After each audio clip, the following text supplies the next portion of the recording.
السلام علیکم ناظرین کرام، شروع کرتی ہوں اللہ تعالیٰ کے ببرکت نام سے جو بڑا مہربان اور نہایت رحم والا ہے۔ حضور صلی اللہ علیہ وسلم کی کوئی بہن نہیں تھی، لیکن جب آپ سیدہ حلیمہ سعدیہ کے پاس گئے تو وہاں حضور کی ایک رضاعی بہن کا ذکر بھی آتا ہے جو آپ کو لوریاں دیتی تھی۔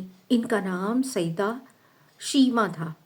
شام کے وقت جب خواتین کھانا پکانے میں مصروف ہو جاتیں تو بہنیں اپنے بھائی کو اٹھا کر باہر لے جاتی اور ہر بہن کا یہ خیال ہوتا کہ میرا بھائی زمانے میں سب سے زیادہ خوبصورت ہے۔ بنو سعد کے محلے میں بچیاں اپنے بھائی اٹھا لاتی، ایک کہتی میرے بھائی جیسا کوئی نہیں اور دوسری کہتی میرے بھائی جیسا کوئی نہیں۔ اتنے میں سعدیہ شیمہ رضی اللہ تعالیٰ عنہ اپنا بھائی سیدنا حضرت محمد صلی اللہ علیہ وسلم کو اٹھا کے لے آتی اور دور سے کہتی میرا بھائی بھی آ گیا ہے، تو سب کے سر جھک جاتے اور سب کہتی نہیں نہیں، تیرے بھائی کا مقابلہ کوئی نہیں کر سکتا، ہم تو آپس کی بات کر رہے تھے۔ سیدہ شیمہ حضور صلی اللہ علیہ وسلم کو اپنی گود میں لے کر آتی اور پھر جھومتی اور پھر وہ لوری دیتی اور لوری کے الفاظ یہ ہوتے، اے ہمارے رب، میرے بھائی محمد صلی اللہ علیہ وسلم کو سلامت رکھنا، آج یہ پالنے میں بچوں کا سردار ہے، کل وہ جوانوں کا سردار ہوگا، اور پھر جھوم جھوم جاتی۔ پھر وہ زمانہ بھی آیا کہ حضور صلی اللہ علیہ وسلم مکہ چلے گئے اور سیدہ شیمہ بھی جوان ہو گئیں۔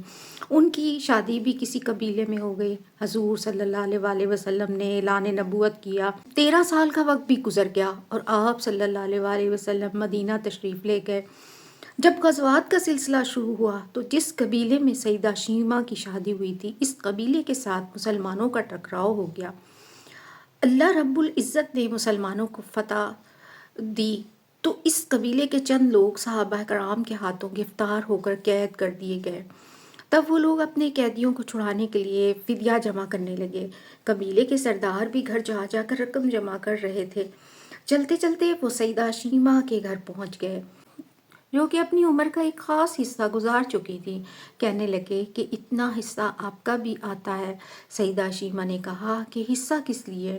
لوگوں نے کہا جو لڑائی ہوئی ہے اس میں ہمارے آدمی گرفتار ہو چکے ہیں۔ باتیں کرتے ہوئے کسی کے لبوں پر محمد صلی اللہ علیہ وسلم کا نام بھی آ گیا تو سیدہ شیمہ سن کر کہنے لگیں، اچھا تو کیا انہوں نے تمہارے لوگ پکڑ لیے ہیں؟ کہا ہاں۔ سیدہ شیمہ نے کہا تم رقم اکٹھی کرنا چھوڑ دو، مجھے ساتھ لے چلو۔ سردار نے کہا آپ کو ساتھ لے چلیں؟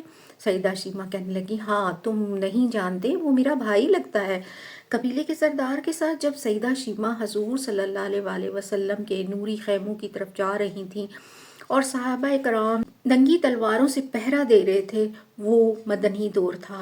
سیدہ شیمہ قوم کے سرداروں کے ساتھ جب آگے بڑھنے لگیں تو صحابہ رضی اللہ تعالیٰ عنہ نے تلواریں سونتی اور پکارا، او دیہاتی عورت رک جا، دیکھتی نہیں آگے کچھ رسول صلی اللہ علیہ وسلم ہے، آگے بغیر اذن کے جبرائیل بھی نہیں جا سکتے، تم کون ہو؟ سیدہ شیمہ نے جواب میں جو الفاظ کہے وہ یہ ہے، میری راہیں چھوڑ دو، تم جانتے نہیں میں تمہارے نبی صلی اللہ علیہ وسلم کی بہن لگتی ہوں۔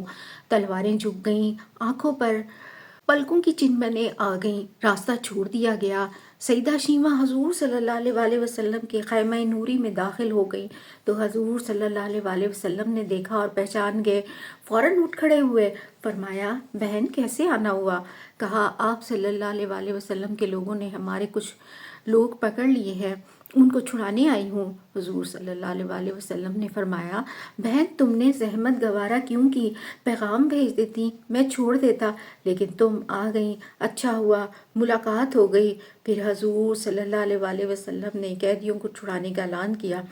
کچھ گھوڑے اور چند جوڑے سیدہ شیمہ رضی اللہ تعالیٰ عنہ کو تحفے میں دے دیے، کیونکہ بھائیوں کے دروازے پر جب بہنیں آتی ہیں تو بھائی خالی ہاتھ تو نہیں لوٹایا کرتے۔